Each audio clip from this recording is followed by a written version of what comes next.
Sudah bisa share screen, Pak. Boleh dicoba. Ya,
oke, saya lanjutkan ya.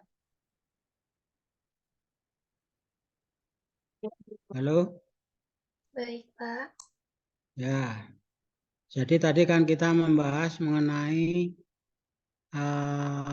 media yang untuk memadamkan api, jenis media pemadam kebakaran. Yang pertama air, yang kedua busa, kemudian serbuk kimia kering, kemudian karbon dioksida ya. Tadi waktu mati tadi sudah sampai karbon dioksida. Jadi ini karbon dioksidanya adalah dalam bentuk tabung gas dalam keadaan fase cair dan bertekanan tinggi. Nah, dia begitu disemprotkan dia akan mengikat oksigen sehingga oksigen yang ada di dalam api itu nanti akan terikat oleh CO sehingga apinya tidak punya oksigen dan akan mati ya. Prosesnya seperti itu. Selanjutnya adalah halon. Pada saat terjadi kebakaran apabila digunakan halon untuk memadamkan api, maka seluruh penghuni harus meninggalkan ruangan kecuali bagi yang sudah mengetahui betul cara penggunaannya. Gas halon terkena panas api kebakaran pada suhu sekitar 485 derajat Celcius. Maka akan mengalami penguraian dan zat-zat yang dihasilkan akan mengikat unsur hidrogen dan oksigen. Jika penguraian tersebut terjadi dapat menghasilkan beberapa unsur baru dan zat baru tersebut beracun dan cukup membahayakan terhadap manusia. Ya, ini penggunaan pemakaian gas salon ini mungkin harus hati-hati ya.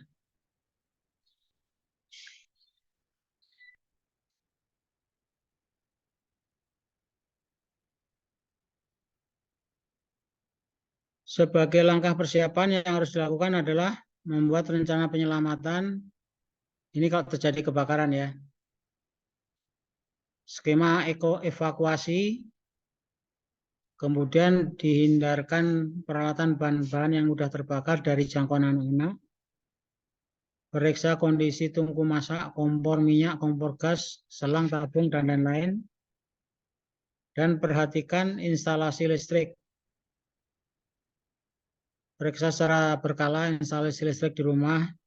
Apabila terdapat kabel sambungan atau stop kontak yang rusak, segera diperbaiki. Kemudian simpanlah barang-barang yang mudah terbakar secara hati-hati. Pada saat lampu padam, jangan letakkan lilin di dekat bahan yang mudah terbakar. Kasur, kain, kayu, dan sebagainya.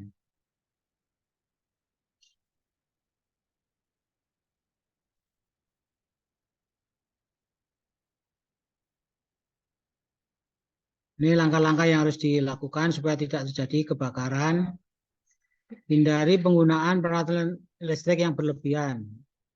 Karena alat listrik itu bisa menghasilkan panas, dan panas bisa menghasilkan api. Bila sudah terjadi kebakaran, hal-hal yang harus dilakukan adalah segera keluar dari bangunan melalui jalur evakuasi yang aman. Apabila pakaian Anda terbakar, segera berhenti dan bergulinglah sehingga padam. Lindungi muka dengan tangan. Dahulukan keselamatan jiwa Anda sebelum menolong orang lain yang terjebak dalam kebakaran. Kemudian segera telepon pemadam kebakaran dan bantu padamkan api dengan cara yang aman. Tadi selama terjadi kebakaran ya. Kemudian setelah terjadi kebakaran, hal-hal yang harus diperhatikan, setelah api seluruhnya padam, jangan langsung masuk ke dalam bangunan. Waspada terhadap kerusakan bangunan akibat kebakaran. Cek kekuatan bangunan. Jangan-jangan yang diinjak ini bahan yang sudah rapuh akibat kebakaran. Kemudian inventaris barang-barang dan dokumen penting dalam rumah Anda sebelum memilah mana yang akan dibuang. Bersihkan sisa abu dan runtuhan dengan menggunakan masker dan sarung tangan untuk menghindari hirupan debu. Nah, saya kira ini mungkin bisa dibuka. Ini adalah selanjutnya foto tempat yang terbakar ini di Malang Plaza.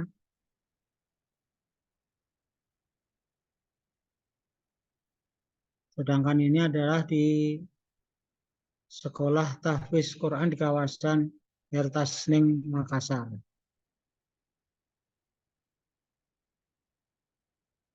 Nah, ini bangunan yang rusak akibat kebakaran. Umumnya seperti ini. Jadi yang paling rusak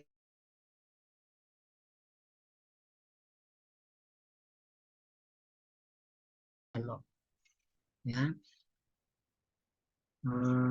Kerusakan lantai balok dan kolom akibat kebakaran. Sebetulnya ya yang rusak itu adalah semua yang terkena api. Nah, dan biasanya setelah beton itu kalau dibakar dia ikatan materialnya akan berkurang sehingga betonnya menjadi rapuh, gampang patah, gampang pecah dan sebagainya. Ini adalah contoh bangunan yang rusak akibat kebakaran. Jadi kerusakan terjadi pada lantai, balok dan kolom akibat kebakaran. Itu kita bisa lihat bahwa pada platnya sisi bawah di bawah tulangan pada ngelupas ya. Demikian juga pada balok di sisi samping balok terjadi pengelupasan beton.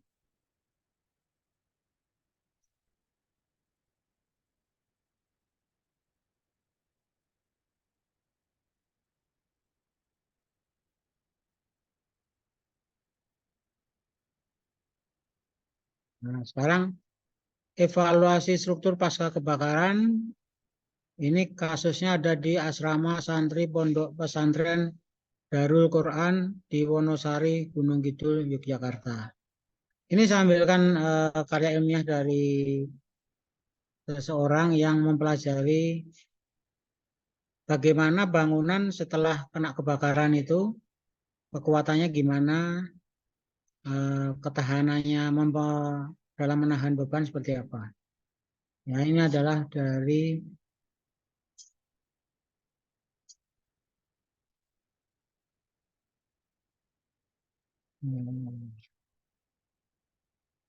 jadi dia melakukan hammer test. Intinya ya, dia melakukan hammer test untuk mengukur kuat tekan dari beton.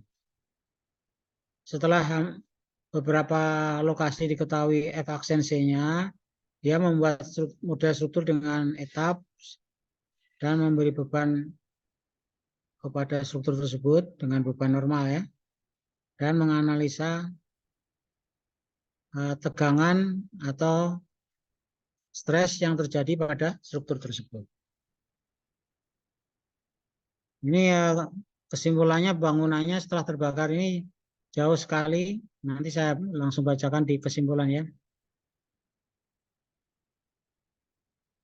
Jadi bangunannya dinyatakan tidak layak setelah terbakar.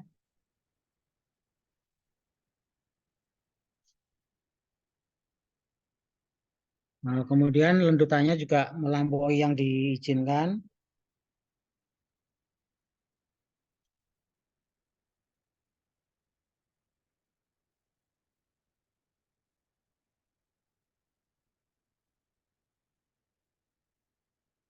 Jadi yang diizinkan yang L per 240, yang terjadi adalah L per 50. Kemudian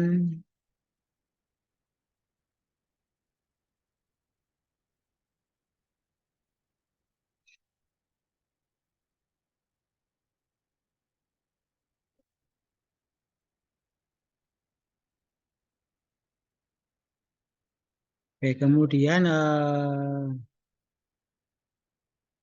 setelah mengevaluasi, maka bangunannya dinyatakan tidak layak ya. Itu adalah kesimpulan dari penelitian ini.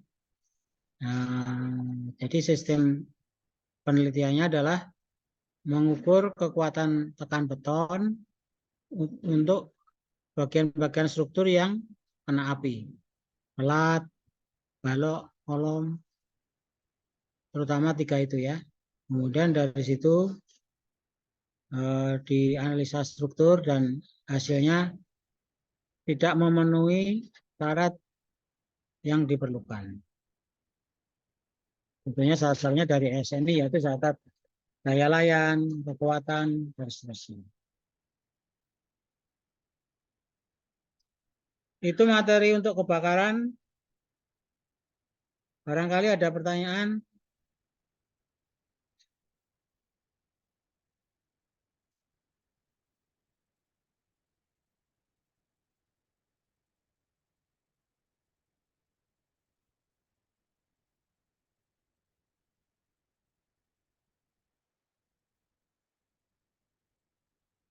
Pak izin bertanya Pak, Ya, terkait pengurangan mutu beton itu apabila terjadi bencana kebakaran, apakah hanya bisa ditentukan berdasarkan uji core drill Pak?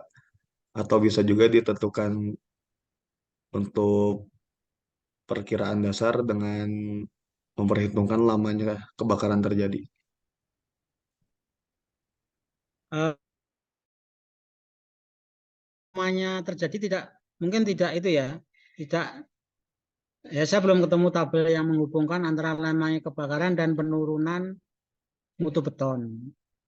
Kalau yang selama ini orang lakukan itu adalah mengukur langsung dengan berbagai peralatan.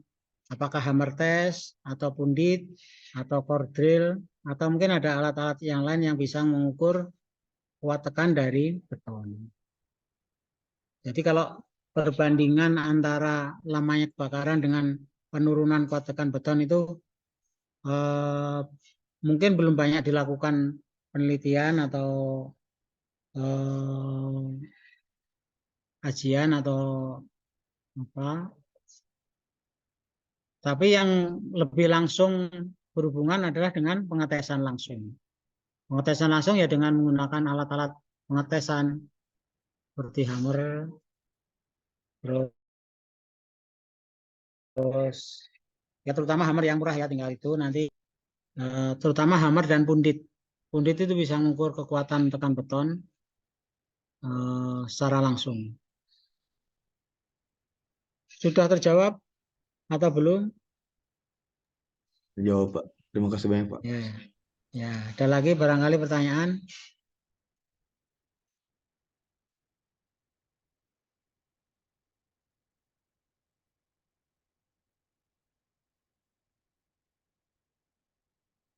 Oke, ini untuk kebakaran mungkin sama dengan gempa kemarin ya. Jadi saya akan membuat tugas silakan kalau perlu diskusi dengan teman sekelasnya, nggak usah perlu pakai kelompok ya. Terus mungkin juga mencari materi-materi atau browsing mengenai kerusakan bangunan akibat kebakaran. Nah, jadi mungkin ini langsung tugas saja. Tugasnya nanti dikumpulkan seperti yang barusan. Dikumpulkan minggu depan sebelum mulai kuliah ya. Baik, Pak. Bisa. Baik, Pak. Ya. Ini saya ketikkan dulu tugasnya, habis itu saya share di grup WA ya. Baik, Pak. Ya. Apabila Baik, Pak. nanti ada pertanyaan atau ada yang tidak jelas mengenai penjelasan tadi, silahkan ditanyakan di grup WA. Ya. Bisa dimengerti? Mengerti, Pak. Bisa, Pak. Bisa ya. Oke, kita cukupkan dulu presentasi saya. Selanjutnya saya akan mengetikkan tugasnya dan membagikannya ke grup WA ya. Nanti kalau ada apa-apa WA saya saja ya. Baik, Pak. Oke. Assalamualaikum warahmatullahi wabarakatuh. Saya cukupkan sekian kuliahnya. Waalaikumsalam. Nah, tugasnya belum nih, tugasnya belum. Ya, Terima baik. kasih, Pak. Enggak tugas. Baik, Pak. Ya.